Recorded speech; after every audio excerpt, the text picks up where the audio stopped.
You know what's wild? Even after all these years, the Game Boy Advance still refuses to die. That little handheld beast gave us some of the best memories in gaming history: long bus rides, late-night sessions under a dim lamp, and that eternal struggle of finding the perfect angle for the screen light. But here's the thing.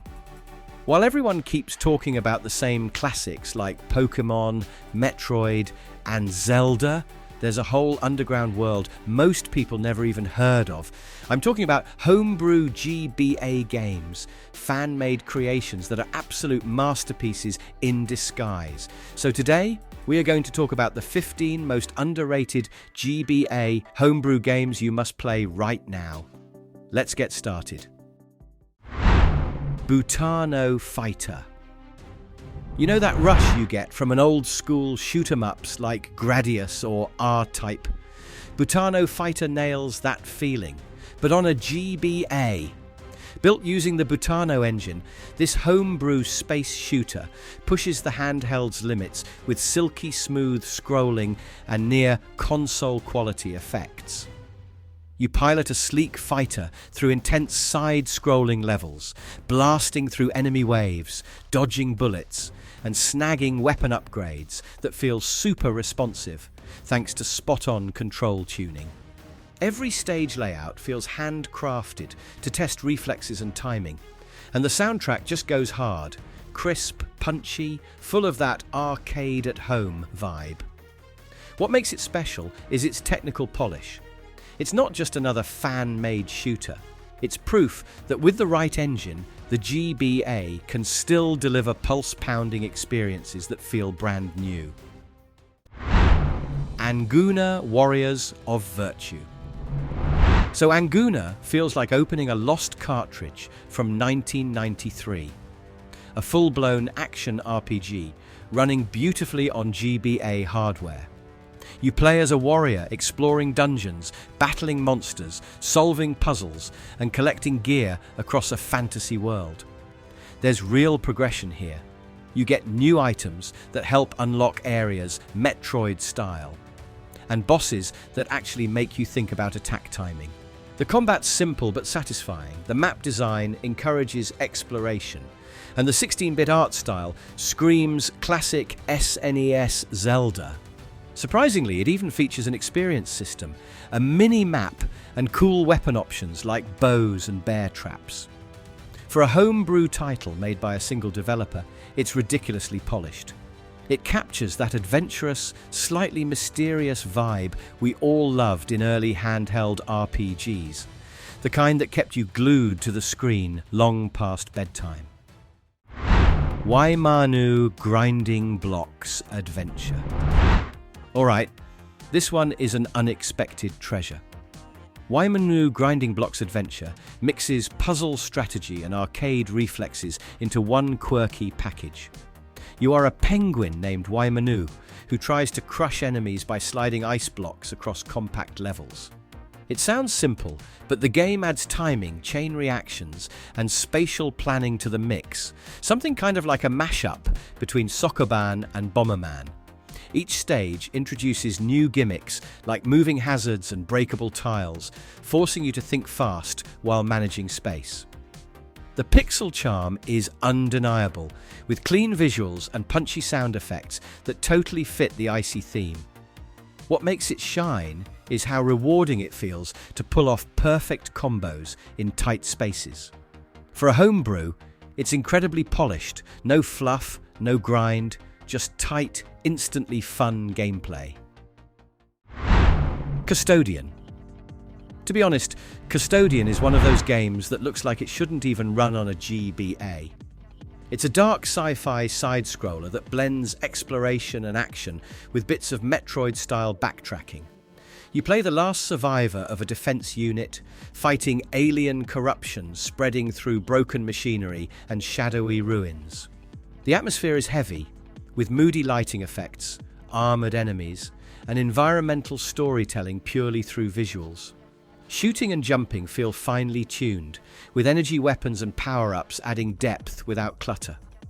It's got that balance of challenge and rhythm where every enemy placement matters. The homebrew's aesthetic, all muted tones and mechanical grit. Gives it this post-apocalyptic soul that sticks with you. It's not just a shooter, it's like someone made a handheld version of an indie Metroidvania that respects your skill. Apotris. Apotris finally proves that even in 2022, the GBA can still drop bangers. It's a homebrew reimagining of Tetris so smooth you'd swear it's official, but better. Every rotation and soft drop feels instantaneous, thanks to its custom engine that keeps the frame rate flawless. It features multiple modes like Marathon, Ultra, and Versus for link cable matches, and an options menu packed with customization tweaks. The soundtrack slaps, perfectly matching the tense pacing as blocks fall faster and faster. The minimalist visuals are clean and readable, keeping you locked into pure flow. What I love is how it nails feel. Every move is precise, every clear, satisfying. Apotris isn't reinventing anything, but it doesn't need to. It's just the ultimate pick up and zone out puzzle fix that'll make your GBA feel brand new again. Goodboy Galaxy. This game feels like discovering a lost GBA masterpiece. You play as Maxwell, a dog astronaut stranded on strange planets, exploring lush, interconnected worlds filled with puzzles, enemies, and quirky alien friends. It's like if Metroid and Kirby had a cosmic puppy adventure, it would be equal parts action and charm. The platforming feels tight and fluid, with layered routes and secrets tucked behind skill-based challenges. What blows my mind is the polish. Expressive sprites, deep story beats, even friendship cards to collect. It doesn't just look like a commercial GBA game, it feels like one that somehow slipped through time. Every jump, shot and discovery has that same magic that made the handheld era unforgettable. If you only play one modern GBA release, make it this one. It's basically proof the Pixel era still has new stories left to tell. BeatBeast. Imagine something like mashing a shooter with a rhythm game, then throwing it on GBA hardware. That's BeatBeast. You are Joaquin, blasting through waves of enemies while syncing every shot to the beat. The music literally drives the action, so if you mess up rhythm, your shots desync and chaos follows. It's stylish, fast, and hilariously difficult in the best way. What's crazy is how clean the presentation feels.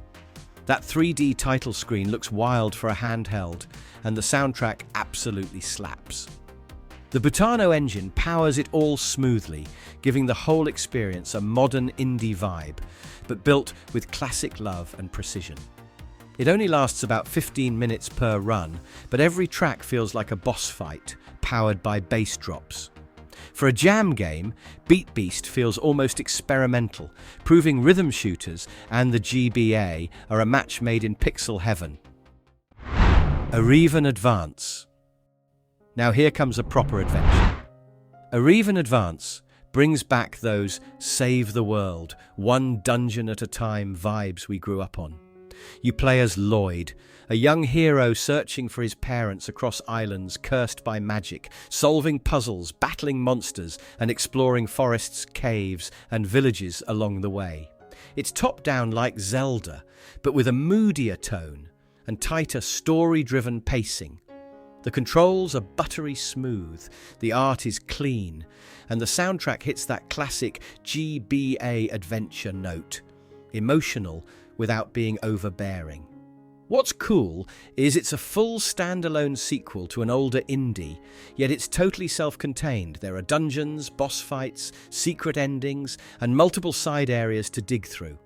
Aereven Advance feels like one of those forgotten cartridges you wish you had growing up, built for pure, curious adventure from start to finish. Zipline Zapper. This one is just pure spectacle. Zipline Zapper takes the GBA and somehow turns it into a 3D arcade shooter. No joke. You're zipping through detailed environments, blasting targets with pinpoint timing while hanging from an actual moving cable. The physics and depth are nuts for the hardware. Developer coded it entirely from scratch, squeezing out an insane amount of detail per frame. Controls are simple: zip, aim, shoot. Yet every level feels like a trip through a handcrafted theme park ride. You rack up points for precision, chasing that flawless 160-point perfect run. What really makes it special is the energy. It's experimental, technically stunning, and just straight fun. The kind of game that makes you go, wait, this is running on a GBA. If you love seeing limits shattered, Zipline Zapper is pure handheld wizardry. Sekhmet's Playground. Alright, Sekhmet's Playground caught me completely off guard. It's part action puzzler, part mythological game show. Yes, really. You play a contestant surviving trials hosted by the Egyptian goddess Sekhmet on a futuristic planet X.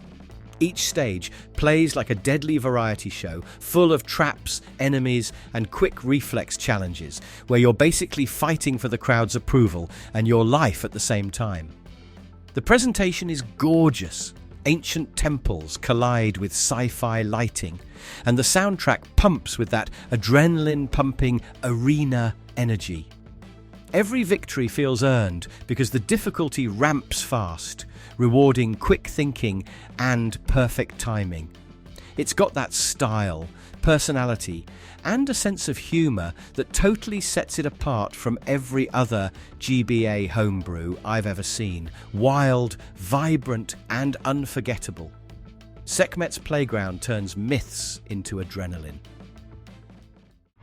Space Evangelion.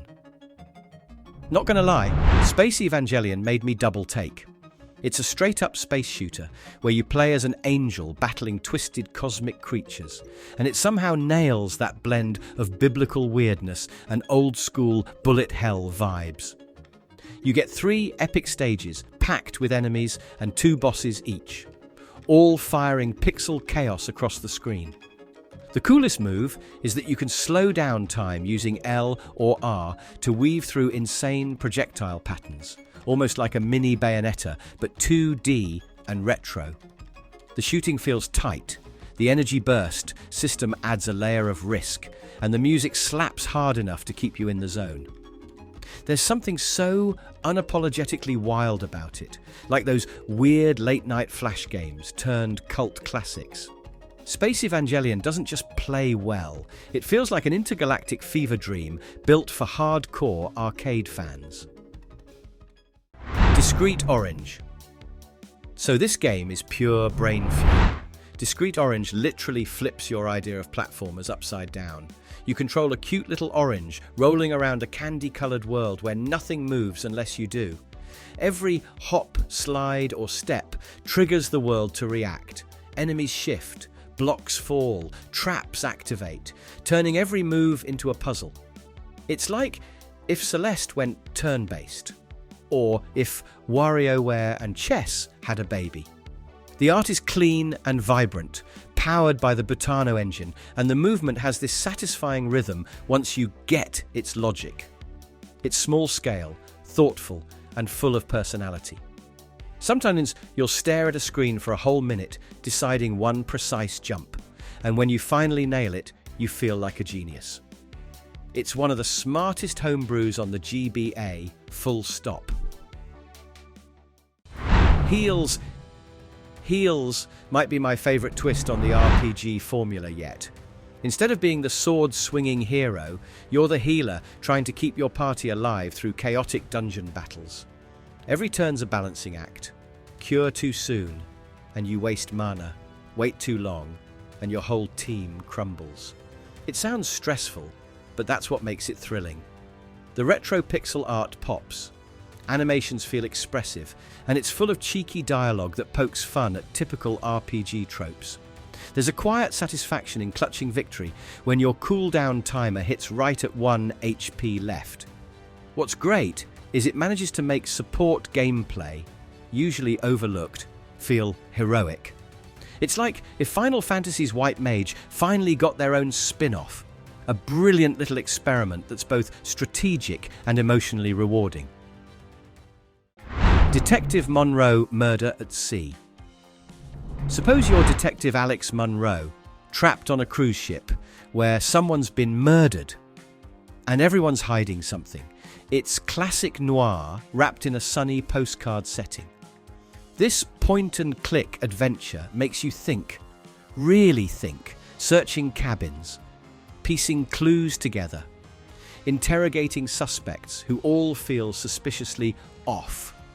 Dialogue's written with humour and depth, and the puzzles hit that sweet spot between clever and fair. What sells it, though, is the vibe. Jazzy bar music, sunset reflections on deck, that classic who-did-it tension pulsing underneath every conversation. It's like playing a lost LucasArts mystery on the GBA, down to the pixel-perfect UI.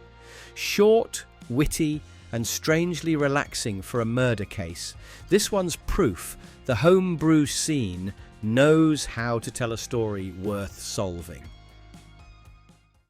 Getting around it with Pheasant Birdy. This one is just charming chaos. Getting around it with Pheasant Birdy starts as a cute platformer until it starts bending your brain. You're hopping through single-screen levels that look harmless, then realize you can rotate the entire world with the L and R buttons. Each flip reveals new routes, secrets, and ways to fall straight into disaster. It's got that "why am I addicted to this" energy. Quick levels, clever designs, and a twist that messes with your spatial sense in the best way. The aesthetic is crisp, pixel warmth, the music chill but catchy, and the physics feel surprisingly weighted. It's short but endlessly replayable, the kind of game that makes you grin at how sneaky its design is. Imagine Fez meets Getting Over It, but with a cute bird. It's tough love packaged in pixels. So that's the magic of the GBA Homebrew community. Genuine passion turned into playable nostalgia.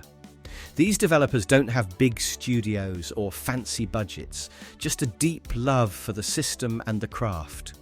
Each of these games proves the GBA still has untouched potential even decades later. Whether it's a hardcore shooter, a thinker's puzzle, or a mini RPG adventure, these fan-made projects show how creativity keeps retro gaming alive. That's all for today. I hope you guys enjoyed it. Hit that like button and subscribe to the channel for more unique games. Thanks for watching. With his home world on the brink of ecological collapse, Maxwell bravely hopped into his experimental ship in dogged pursuit of a solution.